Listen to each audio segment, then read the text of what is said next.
Hi friends, welcome to my YouTube channel Jeevan social transformation. दोस्तों, आज मैं बात करूंगा एक ऐसे देश को लेकर जो कि दुर्भाग्यवश हमारा पड़ोसी है, यानी चाइना को लेकर। जो आप सुन रहे होंगे आजकल एलएसी पर, यानी हमारी सीमा नियंत्रण रेखा पर ऐसी गतिविधि कर रहा है जिससे कि हमारे देश की लीडरशिप में, हमारे देश की डिफेंस में, हमारे देश की आम जनता में एक पैनिक का माहौल है, तनाव का माहौल है।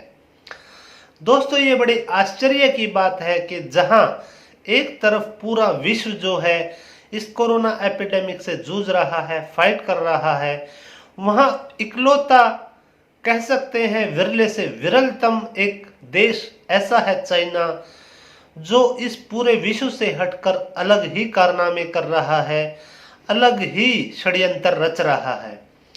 दोस्तों, थोड़ा सा बैक लेके जाना चाहूंगा मैं आपको। उम्मीद करूंगा वीडियो को आप ध्यान से सुनेंगे, क्योंकि मैं एक भारतवासी हूं और चाइना या पाकिस्तान हो, उनके प्रति हमारा एग्रेशन जो है स्वाभाविक है।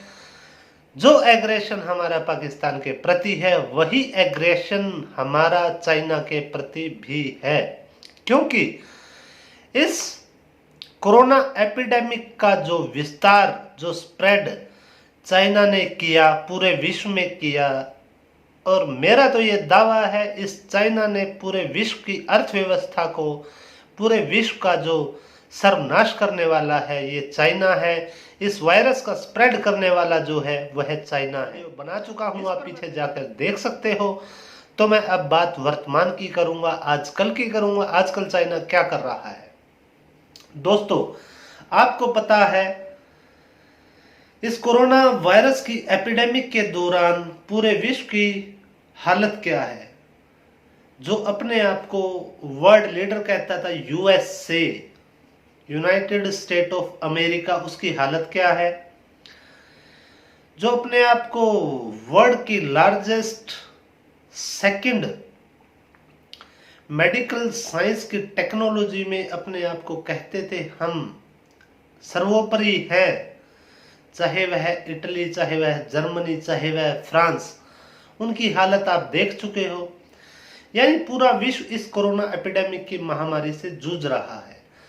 लेकिन इकलौता, मैं रिपीट कर रहा हूं, जो विरला कंट्री है, जो विरला देश है, वो है चाइना। चाइना एक ऐसा कंट्री है जो पूरे विश्व को एक साइड में रखते हुए उसकी अलग विचारधारा है, अलग ही वो मोशन में चल रहा है, अलग ही उसके इमोशन है, अलग रणनीति है, अलग षड्यंत्र है। वो मैं इसलिए कह रहा हूं दोस्तों, ये एपिडेमिक जब से आई है तब से पूरा विश्व इस बात में बिजी है कि हम अपनी जनता को, हम अपनी प्रजा को, अपने देश को, अपने राष्ट्र को, अपने समाज को कैसे बचाएं, किन तरीकों से बचाएं। पूरे विश्व ने लॉकडाउन करके देख लिया, कर रहा है। आर्थिक व्यवस्था का क्या हाल हो चुका है। हालत पूरे विश्व की लगभग बैगिंग पर आ चुकी है। उसके बाद इकलौता चाइना ऐसा कंट्री है जो सबसे श्रेष्ठ का श्रेष्ठतम कह सकते हैं हम, कि वहां अब तक ना कोई आंच आई ना आएगी। क्योंकि मेरा तो ऐसा दावा है, मैं अपनी वीडियो में बता चुका हूं, क्योंकि ये स्प्रेड जो है चाइना का प्री प्लान था, उसने ही पूरे विश्व में फैलाया, और अब इसको पूरी दुनिया मान चुकी है। पूरी दुनिया चाइना पर कटाक्ष कर रही है, विरोध कर रही है चाइना का। इसका प्रमाण मैं आपको कुछ तथ्यों के साथ देता हूं। जैसा कि पूरा विश्व इस एपिडेमिक से घिरा हुआ था, उसके दौरान पूरे विश्व में किसी भी कंट्री ने क्या किया, और चाइना इकलौता ऐसा देश है उसने क्या किया।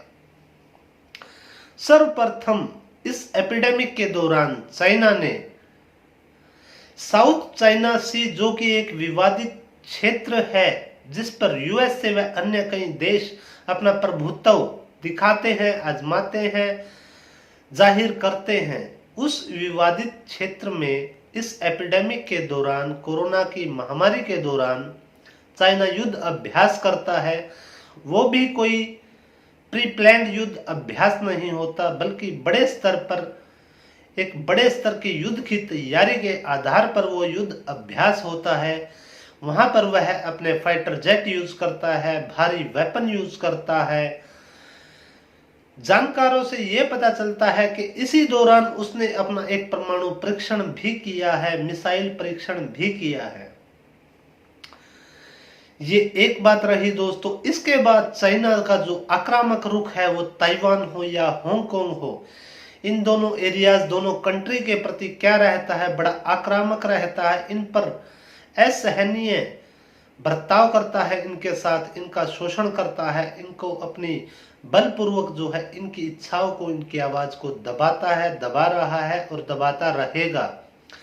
जहां हांगकांग और ताइवान आज भी अपने आप को स्वतंत्र और लोकतांत्रिक देश मानते हैं और चाइना की जो रूलिंग है, चाइना का जो शासन है, उसका विरोध कर रहे हैं, लेकिन चाइना बलपूर्वक इन दोनों देशों पर, प्रजा पर अत्याचार कर रहा है और ये निरंतर है और ये आज से नहीं है दोस्तों, ये काफी समय से है। इन दोनों देशों के लिए चाइना अपनी एक टैगलाइन यूज करता है, यानी एक देश दो सिस्टम। इन दोनों देशों को चाइना जो है एक देश दो सिस्टम का हिस्सा मानता है। ताइवान विरोध करता है चाइना की हर पॉलिसी का, हांगकांग विरोध करता है चाइना की हर पॉलिसी का, आजाद होना चाहते हैं, स्वतंत्र जीना चाहते हैं, खुले आसमान में सांस लेना चाहते हैं। लेकिन चाइना अपनी तानाशाही के चलते इन दोनों देशों के साथ अभद्र व्यवहार कर रहा है, तानाशाही कर रहा है। इसके बाद चाइना ने जो सबसे बड़ी भूल की है, हालांकि ये मेरा दावा है, मैं ऐसा मानता हूं, ये उसकी रणनीति का हिस्सा है। भले ही ये चाइना की रणनीति का हिस्सा है कि उसने भारत की ओर आंख उठाई है और उसने ये कोशिशें पहले भी की है, लेकिन विफल रहा है। अब उसने, चाहे वो लद्दाख हो, पेंगोंग झील हो, गैलवान घाटी हो, नाथुला दर्रा हो, सिक्किम बॉर्डर का इलाका हो, तिब्बत बॉर्डर का इलाका हो, जानकारों की माने तो यहाँ पर चाइना ने अपने टैंक, अपने युद्धक विमान, चाहे J-11 हो, J-16S हो, टैंक हो, तंबू हो, अपने हजारों सैनिक भारतीय सीमा की ओर मूवमेंट करने के लिए ऑर्डर किए हों। लेकिन मैं दावा करता हूं ये चाइना का युद्ध स्तरीय प्लान नहीं है, ये एक रणनीति का उसका एक हिस्सा है। शी जिनपिंग जो है सेंट्रल मिलिट्री कमीशन मीटिंग में PLA को आदेश देते हैं कि आप प्रशिक्षण की प्रक्रिया तेज कीजिए, अपने जो सैनिकों को आप दे रहे हैं, और युद्ध के लिए तैयार हो जाइए। दोस्तों, इसके बाद पीओके की जो लेकर जो चाइना की विस्तारवादी नीति है, वो उसका विस्तार कर रहा है, व्यापार बढ़ा रहा है। पीओके में जो उसने CPEC रोड बनाई है, यानी चाइना पाकिस्तान इकोनॉमिक कॉरिडोर है, जिसकी लंबाई लगभग 2442 किलोमीटर है, जो कि पाकिस्तान के ग्वादर से होकर हमारे पीओके, हमारे एरिया गिलगिट बाल्टिस्तान से होती हुई चाइना के शिनजियांग प्रांत के काशनगर तक जाती है, जिसकी आधारशिला चाइना और पाकिस्तान ने मिलकर 4 लेन हाईवे की रखी है। उसको लेकर चाइना को बहुत उम्मीदें हैं और चाइना ने अपनी GDP का बहुत महत्वपूर्ण पार्ट, यानी बहुत मोटी रकम जो है इस परियोजना में इन्वेस्टमेंट के रूप में की है। बिलियंस डॉलर्स जो है इस परियोजना में चाइना ने इन्वेस्ट किए हैं। इसके अलावा हाल ही में चाइना ने जो है पाकिस्तान से अपनी जो सरकारी कंपनी है चाइना की, चाइना पावर के नाम से, उसने पाकिस्तान के साथ एक करार किया है, जो कि पीओके से प्रारंभ होता है, यानी गिलगिट बाल्टिस्तान से। दोस्तों, आपको सुनकर हैरानी होगी कि एक बांध बनाने जा रहा है चाइना पाकिस्तान के साथ मिलकर। उस बांध का प्रारंभ जो है हमारे एरिया यानी पीओके के एरिया गिलगिट बाल्टिस्तान से होना है, जो कि है दियामेर बांध, दियामेर भाषा बांध, जो कि माना जा रहा है कि विश्व का सबसे विशाल बांध है और इससे चाइना को बहुत फायदा होने वाला है। इस चाइना पावर कंपनी ने 2.75 अरब डॉलर का निवेश इसमें किया है, जिसका 70% हिस्सा जो है चाइना ने इन्वेस्टमेंट किया है और सिर्फ 30% हिस्सा जो है वो पाकिस्तान ने इन्वेस्टमेंट किया है। दोस्तों, अगर आपने मेरी इन बातों को ध्यान से सुना होगा तो शायद मुझे रीजन क्लियर करने की जरूरत नहीं होती, लेकिन मैं अब आपके सामने रीजन क्लियर करने जा रहा हूं। उम्मीद करूंगा आप इसे ध्यान से सुनोगे। चाहे वह साउथ चाइना सी पर युद्ध अभ्यास हो, चाहे वह ताइवान और हांगकांग के प्रति चाइना का आक्रामक रुख हो, चाहे वह अमेरिका के प्रति आक्रामक रुख हो, चाहे वह हमारी भारतीय सीमा के प्रति जो तनाव का माहौल चाइना ने क्रिएट किया है वह हो, चाहे वह पीओके को लेकर जो उसके कार्य चल रहे हैं, जो गोल्डन ड्रीम को लेकर वो है कार्य कर रहा है वह हो। अब दोस्तों, मैं 3 वैलिड रीजन देता हूं इन सभी गतिविधियों का इस कोरोना एपिडेमिक के दौरान चाइना ने क्यों यूज किया, और मेरा ऐसा मानना क्यों है कि ये सभी गतिविधियां उसकी एक रणनीति का हिस्सा थी, है, कुछ टाइम तक रहेंगी, क्योंकि वो सफल होता जा रहा है अपनी रणनीतियों में। उसका रीजन मैं आपको क्लियर कर रहा हूं कि सबसे पहला रीजन दोस्तों, पूरी दुनिया जान चुकी है कि इस कोरोना एपिडेमिक का विस्तार करने में चाइना का बहुत बड़ा योगदान है, यानी अहम भूमिका है। पूरी दुनिया जान चुकी है, लीडरशिप ये मान चुकी है कि चाइना का इस कोरोना एपिडेमिक का स्प्रेड करने में महत्वपूर्ण रोल है। अब दोस्तों, जैसे ही चाइना को इस बात का एहसास हुआ, जब चाइना को ये लगा कि मेरे ऊपर चारों तरफ से आक्रमण होने वाला है, राजनीतिक रूप से होगा, कूटनीतिक रूप से होगा, आर्थिक रूप से होगा, युद्ध स्तरीय होगा, तो क्यों ना मैं पूरी दुनिया का ध्यान बांटने के लिए कुछ ऐसी गतिविधियां करूं कि दुनिया उनमें उलझ के रह जाए। चाहे वह साउथ चाइना सी हो, ताइवान, हांगकांग हो, इनसे अगर दुनिया का ध्यान नहीं बटा तो एक चीज इकलौता बचा, भारत। भारत के साथ चाइना ने पिछले हाल ही के दिनों में ऐसी गतिविधि की कि पूरी दुनिया का ध्यान भटक गई पूरी दुनिया कोरोना की जांच को लेकर। क्योंकि इसका ताजा एग्जांपल आपके सामने है मिस्टर ट्रंप। आजकल जो कि आप सुन रहे थे, पिछले कुछ दिनों से चाइना के खिलाफ ही बोल रहे थे, लेकिन आजकल वो बड़ी विनम्रता के साथ अपनी प्रतिक्रिया दे रहे हैं कि अगर चाइना और इंडिया चाहे तो मैं मध्यस्थता करने के लिए तैयार हूं, समझौता कराने के लिए तैयार हूं। और दोस्तों, मैं आपको एक कड़वी बात कहूं, मैं क्या, बहुत से लोग ऐसे हैं जो मिस्टर ट्रंप को मिस्टर -0 ट्रंप मानते हैं, और मैं भी ऐसा मानता हूं। क्योंकि अगर मिस्टर ट्रंप आज से पहले चाइना का विरोध पुरजोर से कर रहे थे, बड़ा दिखावा कर रहे थे, अब जबकि पता है ट्रंप को मिस्टर चाइना बजाय विरोध करने के मध्यस्थता करने की बात कर रहे हैं, तो मैं mister Trump, mister China, Xi Jinping, पूरे विश्व को ये बता दूं, भारत इस कोरोना एपिडेमिक के दौरान जो अपना अस्तित्व खो चुका था, जो हमें अनुभूति हम भूल चुके थे, भारत विश्व विजेता था, है और रहेगा, वो अब जाग चुकी है। हम पहचान चुके हैं अपने भारत को, क्योंकि भारत में वो ताकत है, पाकिस्तान, चाइना नहीं, इवन पूरा विश्व भी अगर भारत का मुकाबला करे तो भारत पीछे हटने वाला नहीं है। आज पूरे पाकिस्तान की पॉपुलेशन जो है 22 करोड़ है, और चाइना की आर्मी की जो स्ट्रेंथ है, एक्टिव जो आर्मी की स्ट्रेंथ है वो है 20,35,000, जो रिजर्व जो उनके पास बटालियन है, ट्रूप्स है, वो है 5,10,000।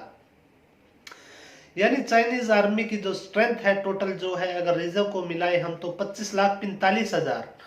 और पूरे पाकिस्तान की पॉपुलेशन जो आजकल बड़े बड़े करार कर रहा है चाइना के साथ, आजकल चाइना की सांठगांठ से वो हमारे जम्मू कश्मीर में बड़ा शांत बैठा था 370 के बाद, अब बड़ी एक्टिविटी करा रहा है, अब बड़े टेररिज्म फैलाने की कोशिश कर रहा है।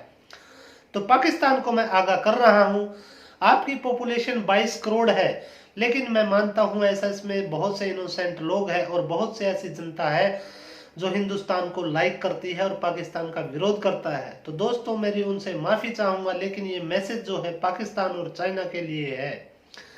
मैं अगर आज पाकिस्तान की पूरी पॉपुलेशन 22 करोड़ और चाइना की जो आर्मी की स्ट्रेंथ है यानी 25,45,000 उसको 1 करोड़ मान लेता हूं, तो 23 करोड़ 23 करोड़ जो है स्ट्रेंथ यानी दुश्मन सैनिक हमारे सामने प्रिपेयर्ड यानी स्किल्ड प्रशिक्षित, जैसा कि मिस्टर शी जिनपिंग ने जो है बड़े चाव के साथ और बड़े जोश के साथ बोला है सेंट्रल मिलिट्री कमीशन मीटिंग में अपनी पीएलए को, अपनी चाइनीज आर्मी को, जिसको हम कुछ भी नहीं समझते, तुच्छ समझते हैं, नकली चाइनीज, उसको शी जिनपिंग ने अपनी पीएलए को दोस्तों बोला है, अपनी चाइनीज आर्मी को बोला है कि प्रशिक्षण तेज करे, ट्रेनिंग तेज करे और युद्ध के लिए तैयार हो जाओ।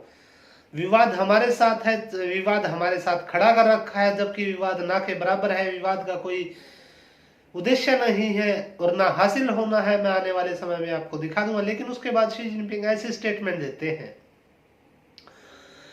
तो दोस्तों मैं मिस्टर शी जिनपिंग को और मिस्टर पाकिस्तान को ये चेतावनी के साथ बोलना चाहता हूं, अगर आपके पास 23 करोड़ सैनिक एक्टिव है, आपके पास परमाणु हथियार भी है, टैंक भी है, तोपे भी है, फाइटर जेट भी है, चाहे सब कुछ हो, लेकिन मैं एक बात बड़े दावे के साथ कहता हूं, भारत के पास 138 करोड़ यानी 138 करोड़ एक्टिव सैनिक है बिना प्रशिक्षण के, जो आपको आपकी औकात याद दिला सकते हैं। इतनी पावर भारत के खून में है। दोस्तों मुद्दे से भटकना नहीं चाहिए, तो मैं अब कंटिन्यू करता हूं। तो जैसा ही चाइना ने ये सब कुछ सारी गतिविधियां की है, उसका सबसे पहला रीजन कोरोना जांच को अपने मुद्दे से भटकाना, दुनिया का ध्यान इस मुद्दे से भटकाकर इन विवादों में उलझाना। दूसरा महत्वपूर्ण कारण, चाइना से लगभग हर विदेशी कंपनियां अपना बोरिया बिस्तर बांध चुकी है, शटडाउन कर चुकी है। अब उन सभी कंपनियों को जो तलाश है एक अच्छे वातावरण की है, अच्छे माहौल की है, अच्छे एरिया की है। जानकारों की माने तो उन सभी कंपनियों की स्टेटमेंट है, उनका कहना है भारत हमारे लिए एक उपयुक्त अनुकूल जगह है, हमारे निवेश के लिए, हमारे व्यापारिक समझौते के लिए, हमारी कंपनी की डेवलपमेंट के लिए। अब चाइना कभी नहीं चाहेगा कि भारत में वो विदेशी कंपनियां निवेश करे, कोई व्यापारिक समझौता करे, जिससे कि भारत की अर्थव्यवस्था को मजबूती मिले। तो इससे वो बॉर्डर पे तनाव का माहौल क्रिएट कर रहा है, ताकि वो कंपनियां भारत में निवेश करने ना आए, यह सोच करके वहां पर तनाव का माहौल है, कभी भी कुछ भी हो सकता है। ये कारण, दूसरा कारण है चाइना की इन हर गतिविधि का। दोस्तों तीसरा मैं सबसे बड़ा मुख्य कारण बताऊं तो दोस्तों पीओके, जो कि मैं रिपीट कर रहा हूं, पीओके में बहुत बड़ी मात्रा में, बहुत भारी मात्रा में फ्यूचरिस्टिक ड्रीम प्लानिंग है पीओके को लेकर चाइना की, क्योंकि पीओके के जरिए चाइना समुद्र में अपनी बंदरगाह विकसित करेगा। उसके बाद उसके सामने जो है हमारे जो भारतीय हिंद महासागर है उसमें प्रवेश करने के विकल्प खुल जाएंगे, और अगर ऐसा हो गया तो ये भारत की संप्रभुता के लिए बहुत बड़ा खतरा बन सकता है आने वाले समय में। जैसे कि दियामेर बांध, जो भाषा बांध जो है वह बना रहा है।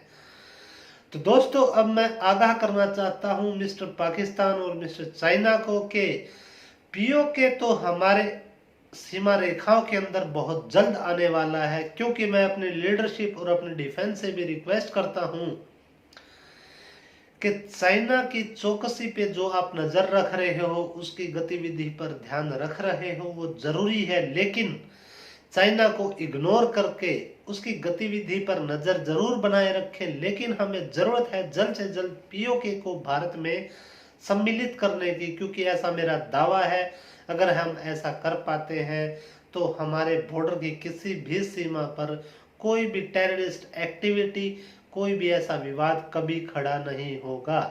रही बात चाइना की, तो मैं पहले रिपीट कर चुका हूँ, 23 करोड़ सैनिक है पाकिस्तान और चाइना के दोनों के पास मिलाकर। लेकिन ये मेरा दावा है, भारत के पास पूरे 138 करोड़ सैनिक है, और वो भी active, without any training, without any प्रशिक्षण। तो दोस्तों, जो मैं इस वीडियो में कहना चाहता है, जो मेरे भाव थे, शायद उम्मीद करूंगा आपके समझ में आए होंगे। अगर समझ में आए हैं तो वीडियो को लाइक करें, शेयर करें, अन्यथा डिसलाइक जरूर करें, ताकि मुझे ये पता चले कि मेरे वीडियो में कमी क्या थी, और रीजन कमेंट बॉक्स में जरूर लिखें। अंत में कहूंगा दोस्तों, जय हिंद।